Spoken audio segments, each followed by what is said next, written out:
வணக்கம் நண்பர்களே. இன்று ஒரு தகவல் 360 சார்பாக இன்று வழங்கக்கூடிய ரயில் சார்ந்த தகவல். நம்ம நண்பர்கள் ஒருத்தர் கேள்வி கேட்டிருந்தாரு.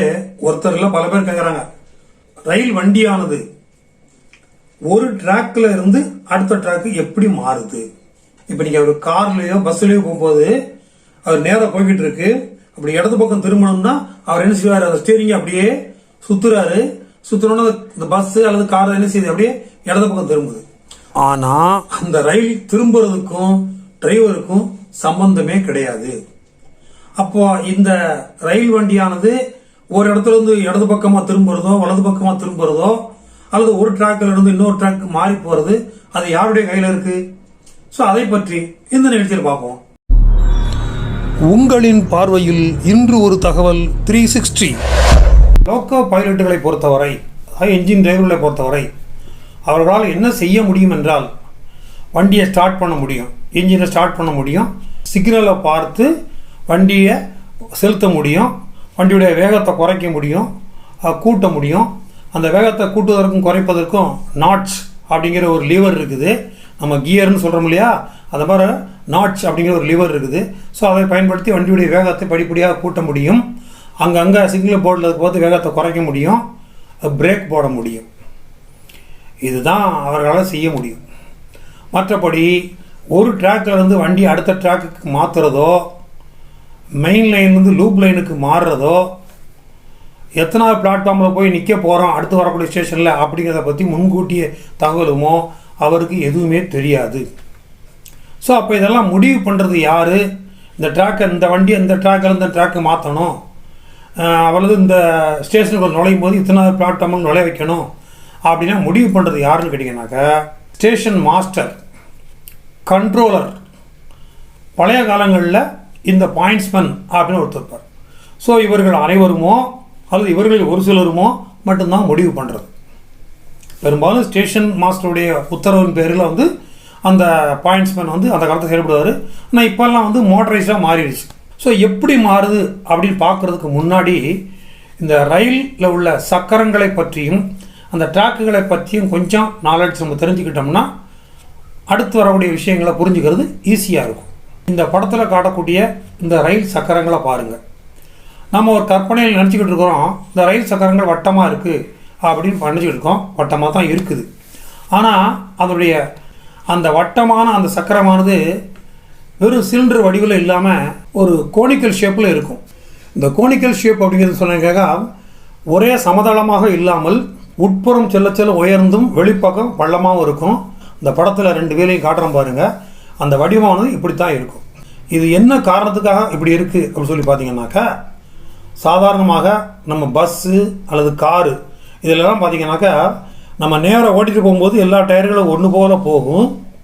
ஒரு இடது பக்கம் இந்த ரோட்லேருந்து இந்த பக்கம் திரும்ப போகிறோம்னா அது இடது பக்கம் ஒடிச்சு திரும்பும்போது இந்த டயர்கள் முன்புற டயர்கள்லாம் அப்படி திரும்பும். அப்படி திரும்பும்போது பார்த்தீங்கன்னாக்கா ஒரு டயர் கொஞ்சம் வேகமாக சுற்றும், ஒரு டயர் லேசான வேகத்தில் சுற்றும். அதாவது இடது பக்கம் திரும்புகிறோம்னு சொன்னால் இடது பக்க டயரானது மெதுவாக சுற்றும், வலது பக்க டயரை கொஞ்சம் அதிகமாக சுற்றும். ஏன்னா அப்போ தான் திரும்பும் வண்டி. இதே போல் நேராக போய்கிட்டு இருக்க வண்டி வலது பக்கம் திரும்பினோம்னா அப்படி ஸ்டீரிங் அப்படி வலது பக்கமாக ஒடிக்கும்போது என்ன நடக்கும், இந்த வலது பக்கம் டயரானது அப்படி திரும்பும்போது அது மெதுவாக தான் சுற்றும். ஆனால் இடது பக்க டயரானது கொஞ்சம் அதிகமாக தூரம் கடந்து அப்படியே வண்டி திருப்பி விடணும். அந்த டயர்கள் அப்படிப்பட்ட வடிவமைப்பில் அவர் ஃப்ளெக்சிபிளாக இருக்க முடியாத வடிவமைச்சிருக்கிறாங்க. ஆனால் ட்ரெயினில் இருக்கக்கூடிய 2 அந்த சக்கரங்களும் நடுவில் ஒரு ராடால ஒரு ஆக்சில் அதெல்லாம் இணைக்கப்பட்டிருக்கும். அது இப்படி ஃப்ளெக்சிபிள் கிடையாது. அப்போது ஃப்ளெக்சிபிள் இல்லைங்கிறதுனால ஒவ்வொரு இடங்களும் இப்போ டேர்னிங்கில் திரும்பும் போது பார்த்தீங்கன்னாக்கா 2 ஒரே ஸ்பீடில் தான் போகுமே தவிர இது ஒரு வேகத்துலையும் இது ஒரு வேகத்துலையும் போக வைக்க முடியாது. ஸோ அப்போ அந்த மாதிரி நேரத்தில் ரயில் கவிழ்ந்து விடுவதற்கான வாய்ப்புகள் அதிகம். ஸோ அதை தடுக்கிறதுக்காகத்தான் இந்த வீல் தன்னைத்தானே அட்ஜஸ்ட் பண்ணிக்கிடும். எப்படின்னு சொன்னீங்கன்னாக்கா, இந்த வெளிப்பக்கம் போகிற அப்படி சாய்வாக கிராஸில் இருக்கும், இந்த பக்கம் வெளிப்பக்கம் சாய் இருக்கனால இந்த நீங்கள் படத்தில் பார்க்கலாம். அப்படி திரும்பும்போது இந்த வீல் அப்படி அட்ஜஸ்ட் பண்ணி கொடுத்துக்கும். இந்த பக்கம் திரும்பும்போது இப்படி அட்ஜஸ்ட் பண்ணி கொடுத்துக்கும். ஏன்னா அது சறுக்கு மாதிரி இருக்கிறதுனால அந்த ரயில்கள் தண்டவாளத்தின் மீது அதற்கு ஏற்றவாறு சாய்ந்து கொண்டு போவதனால் ரயிலை ஒரு இடத்துலேருந்து இன்னொரு இடத்துக்கு திருப்புவதற்கு ஈஸியாக இருக்கும். அது மட்டும் இல்லை, அப்படி திரும்பும்போது இந்த சக்கரத்தில் பார்த்தீங்கன்னாக்கா இன்னொரு விளிம்பு பக்கத்தில் கொஞ்சம் அகலமான ஒரு பகுதி இருக்கும். 2 சக்கரத்துலேயுமே உள்பகுதியில் நீங்கள் வெளியிருந்து பார்க்கும்போது சக்கரத்தில் உள்பகுதியில் பார்த்தீங்கன்னா கொஞ்சம் அகலமான பகுதி ஒன்று இருக்கும். அதை பிளாஞ்சி அப்படின்னு சொல்லுவாங்க. ஃப்ளாஞ்சி அப்படின்னு அதை சொல்லுவாங்க. அதுதான் வந்து உங்களுக்கு சக்கரத்தை வந்து வேறு கீழே விழாத அளவுக்கு அதை அந்த தண்டவாளத்தை நெருக்கி ஒட்டி பிடிச்சிக்குது. ஸோ அப்படி திரும்பும்போது இந்த பிளாஞ்சி வரைக்கும் அந்த போகும். ஒருவேளை இந்த பிளாஞ்சி வரைக்கும் போகும்போது இந்த மொத்த செட்டு சக்கரமே நகலும். அப்போ அந்த இடதுபுற சக்கரமானது பிளாஞ்சி தள்ளி வந்துடும். ஸோ அந்த மாதிரி தடம் போடாமல் இருக்காக, அதாவது இது இந்த பக்கம் நகலும்போது இது வெளியே விழுந்துடக்கூடாதுக்காக கூடுதலாக ஒரு ரயில் கொடுத்துருப்பாங்க. குறிப்பாக ரயில் எந்தெந்த இடத்துல திரும்புதோ அந்த இடத்துல கொடுத்துருப்பாங்க. ஒரு ட்ராக்கில் இருந்து இன்னொரு ட்ராக்கு மாறும் பார்த்தீங்களா, அப்படி மாறும்போது இந்த வீல் அட்ஜஸ்ட் ஆகும்போது இது நகண்டு வெளியே வந்துடக்கூடாதுங்க கூடுதலாக ஒரு கொடுத்துருப்பாங்க. அதே போல் பாலங்களில் ஆற்றின் மீது கட்டப்பட்ட பாலங்களில் போகும்போது நடுவில் எக்ஸ்ட்ரா ஒரு கூடுதலாக லைனும் கொடுத்துருப்பாங்க. இது எதுக்கான ஒரு சேஃப் கார்டு, சேஃப்டி, கூடுதலாக ஒரு கார்டு, அவ்வளோதான். இப்போ நம்ம அந்த விஷயத்துக்கு வரும். இப்போது ஒரு ரயிலானது ஒரு ஸ்டேஷன் நோக்கி போய்கிட்டு இருக்கு. இந்த ஸ்டேஷனை நோக்கி போகும்போது இந்த ஊருக்கு அவுட்டரில் பார்த்தீங்கன்னாக்கா ஒரு வழிப்பாதையாக இருந்தால் ஒரே ஒரு ட்ராக் மட்டும்தான் இருக்கும். இரு வழிப்பாதையாக இருந்தால் ஒன்று போகிறதுக்கு ஒன்று வர்றதுக்கு 2 வழிப்பாதை இருக்கும். ஆனால் இந்த ட்ராக் ஆனது நேராக போய் ஸ்டேஷனுக்குள்ளே போய் சேரும்போது இந்த வண்டியானது எந்த பிளாட்ஃபார்முக்கு வேண்டுமானாலும் போக வேண்டிய அவசியம் ஏற்படலாம். இப்போ உதாரணமாக ஒரு ஸ்டேஷனில் 6 பிளாட்ஃபார்ம் இருக்கிறதா வச்சுக்கோங்க. இங்கேருந்து போகக்கூடிய ரயிலானது 1வது பிளாட்ஃபார்முக்கும் போக வேண்டிய நேரம் ஏற்படலாம், 2வது பிளாட்ஃபார்ம்லேயும் போய் சேர வேண்டிய அவசியமும் ஏற்படலாம். அதே போல் 3, 4, 5, 6 எதில் வேண்டுமானாலும் அன்றைய சூழ்நிலைக்கு எப்படி இருக்குதோ அதுக்கு ஏற்ற மாதிரி அந்த பிளாட்ஃபார்மில் போய் நிற்கணும். ஸோ அப்போ என்ன செய்ய வேண்டியிருக்கு, இந்த ஸ்டேஷனில் உள்ள 6 பிளாட்ஃபார்ம்களும், ஸோ இது போக வந்து லூப் லைன்களும் வேறு இருக்கும்.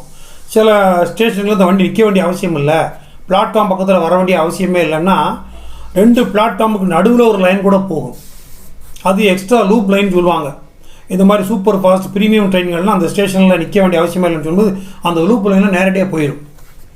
ஸோ இப்போது இந்த ட்ரெயின் வந்து ஸ்டேஷனுக்குள்ளே போகணும்னா இந்த ஸ்டேஷன் உள்ள அனைத்து தண்டவாளங்களும் அனைத்து ரயில்களும் இந்த ஒரு ட்ராக்கில் வந்து இணைக்கப்பட வேண்டும். அப்படி இணைச்சாதான் இந்த ரயிலானது, இந்த ரயில் வண்டியானது எதில் போகணுமோ அதில் திரும்பி இங்கே ஃபஸ்ட்டுனா இப்படி, செகண்ட்னா இப்படி, தேர்ட்னா நேராக, ஃபோர்த்னா இங்கே, ஃபிஃப்த்னா இங்கே, இப்படி வளைஞ்சி போகணுமா எல்லாம் இணைச்சிருக்கணும். அது அங்கங்கே இணைச்சிருப்பாங்க. அப்படி இணைக்கக்கூடிய இடங்களில் இந்த தண்டவாளங்களானது அந்த இணைக்கும் பகுதியில் தான் இந்த வண்டி திரும்பக்கூடிய சூட்சமும் இருக்கிறது. அது இந்த படத்தில் பாருங்கள். ஒரு ட்ராக்கிலிருந்து அடுத்த ட்ராக்குக்கு மாறணும்னா பழங்காலத்தில் ஒரு மெத்தடு, மோட்டரைஸ்டு காலத்தில் வேறு ஒரு மெத்தடு, பட் பேசிக் பிரின்சிபிள் எல்லாம் ஒன்று. நேராக போகிற தண்டவாளம் வச்சிங்களேன், இப்போ பக்கத்தில் இருந்து இன்னொரு ரயில்ஸ் வந்து இதில் சேரணும்னா அப்படி சேரக்கூடிய ஷார்ப்பாக வந்து முடியும்படியாக சேர்ந்துருக்கும். அங்கேருந்து வரக்கூடிய 2 ரயில்களும் ஒரு இடத்துல இதை கட்டாகி திருப்பி உள்பக்கம் வரும்போது ஷார்ப்பாகி வந்து இந்த 2 தண்டவாளங்களோடு அது இணைந்து விடும். இப்படி இணைந்து விடும்போது சில சமயங்களில் இந்த பக்கம் ஒட்டி இருக்கும் அல்லது இந்த பக்கம் ஒட்டி இருக்கும். இதை இப்படி இந்த பக்கம் ஓட்டுறது அல்லது இந்த பக்கம் ஓட்டுறது அப்படிங்கிறது யாருடைய வேலை பார்த்தீங்கன்னாக்கா அந்த பாயிண்ட்ஸ்மேன் அப்படிங்கிற வந்து ஒரு லீவர் இப்படி இழுப்பார். பழைய காலத்தில் வீடியோவில் காட்டுறோம் பாருங்கள். அப்படி இந்த லிவரை பிடிச்சி இழுத்த பிறகு இந்த லிவர் அந்த கூடுதலாக உள்ள அந்த இணைக்கப்படக்கூடிய தண்டவாளங்களானது ஷார்ப்பாக இருக்கும்.